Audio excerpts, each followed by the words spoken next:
Hi friends, இன்றைக்கி வந்து நம்ம பார்த்தீங்கன்னா மட்டன் பிரியாணி தான் பண்ண போகிறோம். எண்ணெய் சேர்த்துக்கலாம். 1 ஸ்பூன் வந்து நெய் சேர்த்துக்கலாம். எண்ணெய் சூடாயிடுச்சு.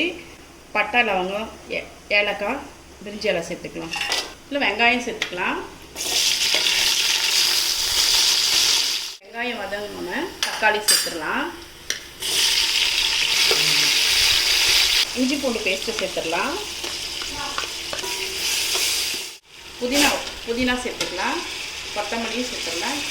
பச்சை மிளகாவும் சேர்த்துக்கலாம். மிளகா பொடி சேர்த்துக்கலாம். மஞ்சள் பொடி, பிரியாணிக்கு தேவையான மஞ்சள் பொடியும் சேர்த்துக்கலாம். இப்போ மசாலா நல்லா வதங்கணுன்னு நம்ம எடுத்து வச்ச மட்டனை சேர்த்துக்கலாம். மட்டன் வந்து நான் தனியாக வேக வச்சு எடுத்து வச்சுருக்கேன். அதையும் சேர்த்துடலாம். இது கூடயே உப்பு சேர்த்துக்கலாம். பிரியாணிக்கு தேவையான உப்பு.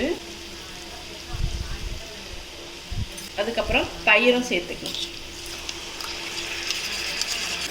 மட்டன்லாம் நல்லா வதங்கிடுச்சு.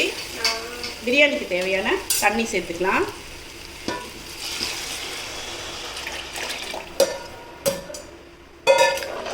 உப்பு காரெல்லாம் பார்த்துட்டு உப்பெல்லாம் சரி இருக்கான்னு பார்த்துட்டு அதுக்கப்புறமா அரிசி போட்டுக்கலாம். நல்லா இப்போ வந்து கொதித்து வரட்டும். தண்ணி நல்லா கொதிச்சிடுச்சு.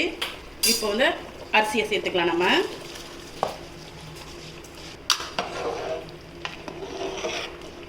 இல்லை அரிசி சேர்த்துட்டு லைட்டாக கலந்து விட்டுடலாம்.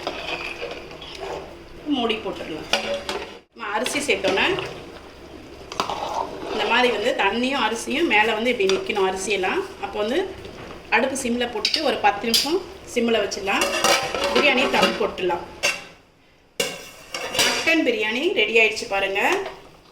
தம்முலேருந்து எடுத்துட்டோம். நம்ம சாதம்லாம் ஒன்றோட ஒன்று ஒட்டாமல் இருக்குது. இன்றைக்கி ஞாயிற்றுக்கிழமை ஸ்பெஷல் எங்கள் வீட்டில் இது தான். உங்கள் வீட்டில் என்ன பண்ணீங்க ஞாயிற்றுக்கிழமை இன்றைக்கி அப்படின்னு சொல்லிட்டு கமெண்ட்டில் சொல்லுங்கள். வீடியோ பிடிச்சிருந்துன்னா லைக் பண்ணி சப்ஸ்கிரைப் பண்ணுங்கள்.